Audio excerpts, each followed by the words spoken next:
Hey there and welcome to WS cube tech. Myself Bhagirath Giri. और इस video में हम लोग देखने वाले हैं कि लारावेल ORM का यूज करके यानी लारावेल मॉडल का यूज करके हम लोग डिलीट क्वेरी कैसे चला सकते हैं। सो गाइस, ये पूरी सीरीज के अंदर हमने एक कस्टमर मॉड्यूल पर काम किया है और कस्टमर मॉड्यूल को हमने सबसे पहले क्रिएट किया था, यानी कस्टमर मॉड्यूल के डेटा को क्रिएट किया था, फिर उसको रीड किया यानी सिलेक्ट क्वेरी चलाई थी। तो इंसर्ट क्वेरी, सिलेक्ट क्वेरी, ये दोनों चला चुके हैं हम लोग। तो आपने इस प्लेलिस्ट के अगर पहले कोई वीडियोस नहीं देखे हैं तो वो वीडियोस भी प्लीज चेकआउट कर लीजिए, सो दैट आपको पता रहे कि फ्लो कैसे काम कर रहा है। तो चलिए, ये हमारा मॉड्यूल है और यहाँ पर आप देख सकते हो हमारा 3 रोज पड़ी है और इनके आगे डिलीट के बटन है, एडिट के बटन है।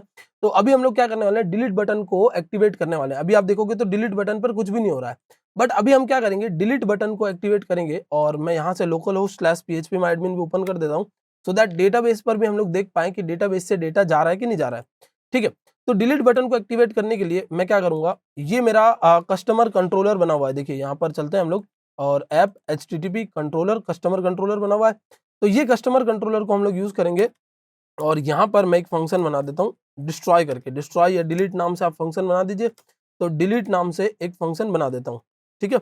और ये डिलीट नाम का जो फंक्शन है वो फंक्शन क्या करेगा, डिलीट करने का काम करेगा। मुझे क्या करना है, मुझे इस फंक्शन तक वो आईडी पहुंचानी है जिसको डिलीट करवाना है, ठीक है। तो ये मैंने डिलीट नाम का फंक्शन बना दिया। अब चलते हैं यहाँ से और web.php में चले जाते हैं, ठीक है। और web.php में आ जाइए। web.php में हमको क्या करना होगा, तो web.php में यहाँ पर आकर हमें मेंशन करना होगा डिलीट का एक राउट, ठीक है। तो राउट एंड हमारी जो रिक्वेस्ट है वो गेट रिक्वेस्ट होगी, क्योंकि ऑब्वियसली हम लोग बटन के क्लिक पे चाहते हैं तो गेट रिक्वेस्ट ही हो सकती है, ठीक है। अगर आप एजेक्स वगैरह से करवाते हैं तो आप डिलीट रिक्वेस्ट भी हिट कर सकते हैं, बट गेट रिक्वेस्ट होगी। और उसमें क्या होगा, कस्टमर एंड स्लैश डिलीट नाम की इस राउट पर एक आईडी आना मैंडेटरी है, ठीक है। एक आईडी आना मैंडेटरी है और जब ये आईडी मिलेगी, मतलब कस्टमर स्लैश डिलीट ये URL हिट होगा और जब यहाँ पर एक आईडी मिलेगी तो मैं क्या करूंगा, कस्टमर कंट्रोलर पर जाऊंगा और कस्टमर कंट्रोलर पर हम लोग क्या करने वाले हैं, कस्टमर कंट्रोलर की इस क्लास की मदद से हम एक्सेस करने वाले हैं हमारे डिलीट फंक्शन को, ठीक है। तो ये डिलीट फंक्शन आप देख सकते हो, कस्टमर कंट्रोलर, ये डिलीट नाम का फंक्शन हो गया।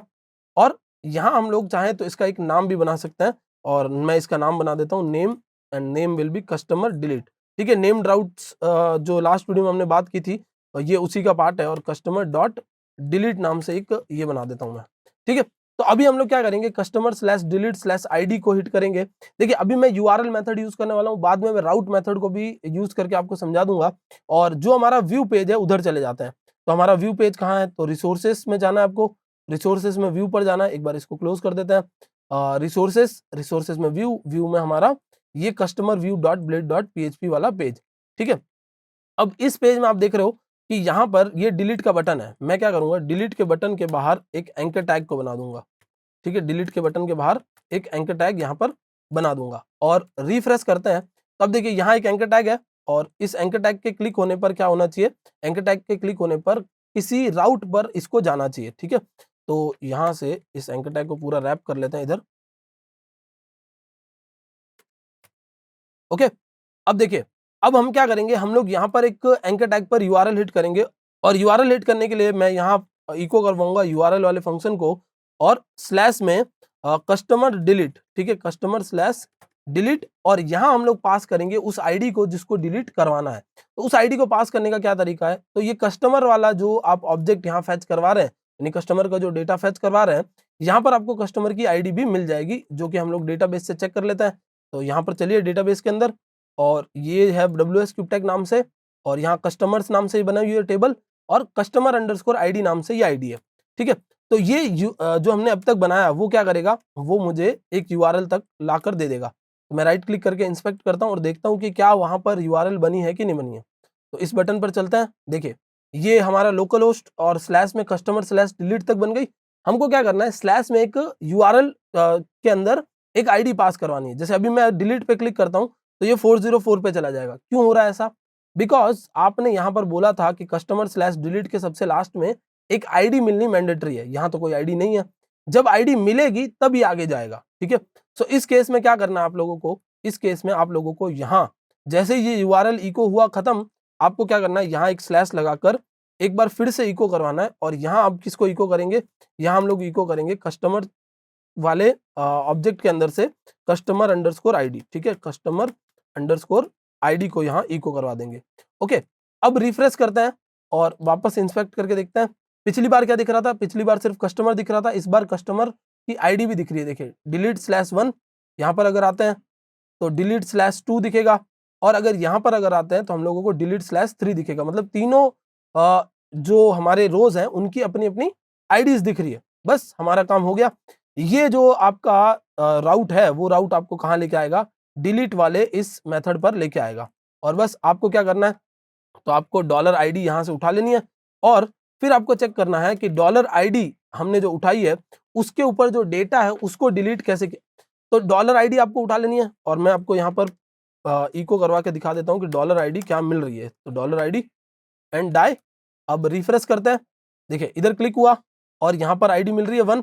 तो जो भी आईडी आप ऊपर डालेंगे वो आईडी आपको इधर मिल जाएगी। 4 3 2 1 जो भी आईडी डालेंगे वो आईडी आपको यहाँ मिल जाएगी। बस अब जैसे ही आईडी मिल गई तो हम क्या करेंगे, हम यहाँ पर करेंगे $customer इज इक्वल टू, और कस्टमर वाले मॉडल के अंदर से कस्टमर वाले मॉडल को कॉल कराएंगे, कस्टमर कॉलन एंड फाइंड चलाएंगे। ठीक है, फाइंड गाइस क्या करता है, फाइंड प्राइमरी की को टारगेट करता है। मतलब जो भी आप फाइंड में पास करेंगे, जैसे मैं अगर यहाँ पर $ID पास करूंगा तो फाइंड कैसे मैच करेगा, फाइंड को कैसे पता चलेगा कि किसके साथ ये आईडी मैच करनी है। तो फाइंड क्या करेगा, कस्टमर वाले मॉड्यूल में जाएगा, ये कस्टमर वाला जो हमारा मॉडल बना हुआ है इस मॉडल में जाएगा, और यहाँ पर कस्टमर्स वाली टेबल में प्राइमरी की का नाम क्या है, कस्टमर आईडी। तो फाइंड को कैसे पता चला कि कहाँ मैच करना है, बिकॉज हमने इस मॉडल में बना रखा है कस्टमर आईडी से मैच करवाना है। ठीक है, तो ये हो गया फाइंड। फाइंड करके लेके आएगा उस रिकॉर्ड को। तो मैं आपको इस रिकॉर्ड को दिखा देता हूँ, इको प्री कर देते हैं यहाँ पर, और यहाँ कर देता हूँ मैं print_r, और इस रिकॉर्ड को चेक करते हैं print_r। ओके, और ये कस्टमर वाला रिकॉर्ड मिलना चाहिए मुझे। रिफ्रेश करता हूँ, देखिए ये रिकॉर्ड मिल रहा है, जो थर्ड रिकॉर्ड मैंने डाला था वो। बैक करते हैं एक बार और हम चले जाते हैं हमारे कस्टमर के व्यू पेज पर।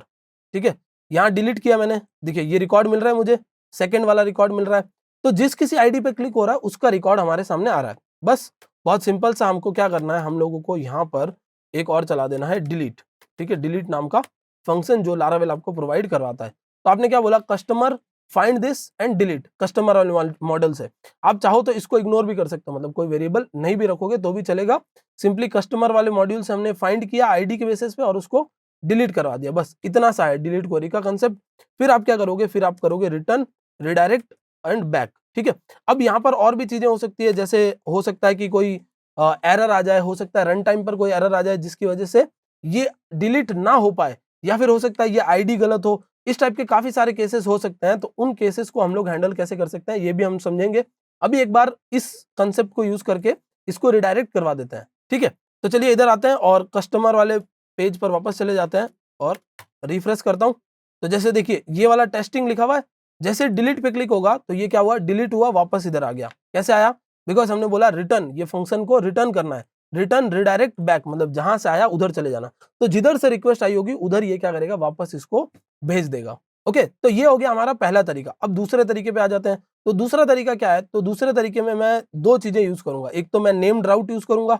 ठीक है, तो नेम्ड राउट यूज करने के लिए हम लोग यहाँ चले जाते हैं और इधर से अब ये सारी चीजें हटा दीजिए। ठीक है, अब इस तरीके से हम लोग काम नहीं करने वाले, मतलब यूआरएल मेथड एक बार समझ लिया, अब इसको हटा देते हैं। अब हम यहाँ लगाएंगे राउट मेथड को, और राउट मेथड में कस्टमर डॉट डिलीट इस मेथड को यूज करेंगे। ठीक है, तो राउट मेथड में पहला तो आपको लिखना होता है राउट का नाम। अब देखिए, अब अगर आप व्यू पेज पर रिफ्रेश करोगे तो ये आपको एरर पास कर देगा। क्यों एरर पास कर रहा है, बिकॉज राउट मेथड को पता है कि कस्टमर डॉट डिलीट में एक आईडी आनी जरूरी है जो कि आपने पास नहीं की। तो इधर वो पास करने का तरीका थोड़ा सा बदल जाता है। आपको क्या करना है, राउट कॉल करवाने के बाद यहाँ पर कॉमा सेपरेटेड एक एरे मेंशन करना है। ठीक है, इस एरे के अंदर आपको क्या करना है, की रखनी है, की और फिर उसकी वैल्यू कहाँ से आएगी, तो वैल्यू आएगी कस्टमर अंडरस्कोर आईडी। ठीक है, कस्टमर अंडरस्कोर आईडी। तो ये की कौन सी है, ये की मैच करनी चाहिए जो आपने इधर बनाई थी उससे। ठीक है, मतलब एक ये क्या है, ये सेकंड आर्ग्यूमेंट। देखिए राउट्स नाम का फंक्शन है, उसके दो आर्ग्यूमेंट्स हैं। पहला आर्ग्यूमेंट है कि किस राउट पर जाना है उसका नाम, दूसरा आर्ग्यूमेंट है उधर कौन कौन सा डेटा लेके जाना है। तो उधर डेटा लेके जाना है आईडी। तो यहाँ पर आपने क्या किया, एक एसोसिएटिव एरे पास किया जिसमें ये की है आईडी नाम की और उसकी वैल्यू है। रिफ्रेश करिए, एरर चली गई। ठीक है, हम क्या करते हैं, हम इसको आईडी एस लगाते हैं और रिफ्रेश करते हैं। देखिए फिर से मिसिंग पैरामीटर की एरर आ गई, बिकॉज ये दोनों तरफ चेक करता है कि यहाँ पर आईडी एस लिखा हुआ है और यहाँ पर आईडी लिखा हुआ है। तो इन चीजों का भी आपको ध्यान रखना है कि की जो है वो मैच करनी चाहिए।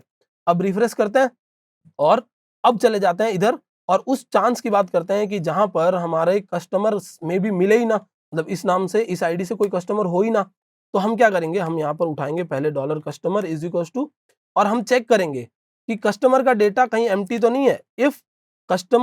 इफ डॉलर कस्टमर जो है वो एम्प्टी तो नहीं है, तो आप ऐसे चेक करेंगे इज अंडरस्कोर नल, ये पीएचपी का फंक्शन है, और इज नल कस्टमर और यहाँ पर लगा देंगे नॉट। अगर कस्टमर नल नहीं है, ठीक है, अगर कस्टमर नल नहीं है तो हम लोग क्या करने वाले हैं, तो हम लोग यहाँ पर ये कस्टमर को डिलीट करवाने वाले हैं। ठीक है, ये कस्टमर को डिलीट करवाने वाले हैं। तो डिलीट फंक्शन तभी एग्जीक्यूट करेंगे जब कस्टमर नल ना हो, मतलब कस्टमर का डेटा मिले। सपोज अगर हम लोग ये सीधा ऐसे ही चला देते हैं, ठीक है, मैं क्या करता हूँ, एक बार ऐसे ही चला देता हूँ, इसको हटा देते हैं और मुझे पता है कि मेरे पास रिकॉर्ड जो है उनमें से 1 और देखिए 2 और 3 नाम से ही क्या है, 2 और 3 नाम से ही हमारे पास राउट्स है। बट मैंने क्या किया, मैंने इधर से जाके कस्टमर स्लैश डिलीट पास किया और मैंने 4 पास कर दिया। तो देखिए ये क्या बोल रहा है, call to member function delete on null. ये तो नल था, फिर भी आपने उस पर मेंबर फंक्शन जो डिलीट है उसको कॉल करवा दिया। तो ये सारी रन टाइम एरर्स है जो आ सकती है, तो उनसे बचने के लिए हम लोग क्या कर रहे हैं, हम लोग यहाँ चेकिंग लगा रहे हैं कि अगर डेटा नल हो तो ये फंक्शन चले ही ना, if it is not null तो ये फंक्शन चलेगा, वरना फंक्शन नहीं चलेगा। तो देखिए अब इधर रिफ्रेश करते हैं हम लोग, और रिफ्रेश करने पर एक छोटी सी प्रॉब्लम आपके सामने आएगी। वो प्रॉब्लम ये है गाइस, क्योंकि आप इस राउट से ही सीधा जा रहे हो, तो यहाँ पर ये जो रिटर्न रिडायरेक्ट बैक है ना, वो एरर्स क्रिएट करेगा, क्योंकि ये क्या कर रहा है, इन्फिनिटी लूप में जा रहा है, मतलब बार बार उस लूप में ये चलता जा रहा है। तो ऐसी कभी भी राउट कोई मैन्युअली हिट करता है तो हम लोग क्या करेंगे, रिटर्न रिडायरेक्ट बैक न लगाकर यहाँ पर लगा देंगे रिटर्न रिडायरेक्ट और उस यूआरएल का नाम लिख देंगे। मुझे तो एक्चुअली कहां पर लेके जाना है, इसको कस्टमर पे लेके जाना है। ठीक है, तो रिटर्न रिडायरेक्ट कस्टमर, और अब रिफ्रेश करते हैं तो देखिए कस्टमर वाले पेज पर आ गया। सपोज कोई इधर आता है कस्टमर स्लैश डिलीट करके 1 डालता है, जबकि 1 से कोई डेटा भी नहीं है, तो वो वापस कस्टमर वाले पेज पर आएगा, कोई डेटा डिलीट नहीं होगा। स्लैश डिलीट और फिर से अगर वो ट्राई करता है कस्टमर स्लैश डिलीट में, अगर वो 10 डालता है तब भी कोई फर्क नहीं पड़ना है, बिकॉज यहाँ कंडीशनली डिलीट हो रहा है और यहाँ पर रिटर्न रिडायरेक्ट कर रहा है कस्टमर पे, मतलब कस्टमर वाले इस राउट पर, ये जो आप देख रहे हैं कस्टमर वाला राउट, उस राउट पर गेट रिक्वेस्ट से हिट करवा रहा है। हाँ, अगर कोई रिक्वेस्ट ओरिजिनल जाती है तो वो उस डेटा को डिलीट कर देगा, अगर कोई रिक्वेस्ट ओरिजिनल जाती है तो उस डेटा को डिलीट कर देगा। हम लोग वापस नया रिकॉर्ड क्रिएट करेंगे अगर यहाँ से, तो जैसे मैंने नया रिकॉर्ड क्रिएट किया यहाँ पर आकर, और अब वापस मैं जैसे ही सेव सबमिट पे क्लिक करूंगा तो रिकॉर्ड मुझे यहाँ दिखने लगेगा, और जैसे डिलीट पे क्लिक करूंगा तो रिकॉर्ड यहाँ से हट जाएगा। इधर रिफ्रेश करेंगे तो यहाँ पर भी आपको रिकॉर्ड नहीं दिखेगा। तो बस सिंपली आप लोगों को डिलीट चलाने के लिए क्या करना है, यूआरएल पे क्लिक करवाकर यहाँ इस फंक्शन तक उस आईडी को भेजना है। फिर आगे इस फंक्शन का काम है कि कैसे मैनेज करवाना है, फाइंड करना है कस्टमर को, अगर मिलता है कस्टमर तो डिलीट करवा देना है, वरना जिस पेज से रिक्वेस्ट आई थी यानी कस्टमर वाले पेज पर वापस भेज देना है। तो ये एक कंप्लीट मॉड्यूल है, इसके पिछले कुछ वीडियोस हैं जो आप देख सकते हो, ताकि आपको पता चले कि ऐड कैसे हुआ था, जो व्यू है वो कैसे हुआ था, और फाइनली डिलीट कैसे हुआ। नेक्स्ट एक वीडियो में इसी डेटा को हम लोग अपडेट करना सीखेंगे कि इस डेटा को जो यूजर ने डेटा फिल किया बट उसने गलती से अपना नाम गलत दे दिया, तो उसको अपडेट कैसे करते हैं वो समझेंगे। सो आई होप गाइस ये कंसेप्ट आपको अच्छे से समझ में आ गया होगा। That's it for this video, thank you so much for watching.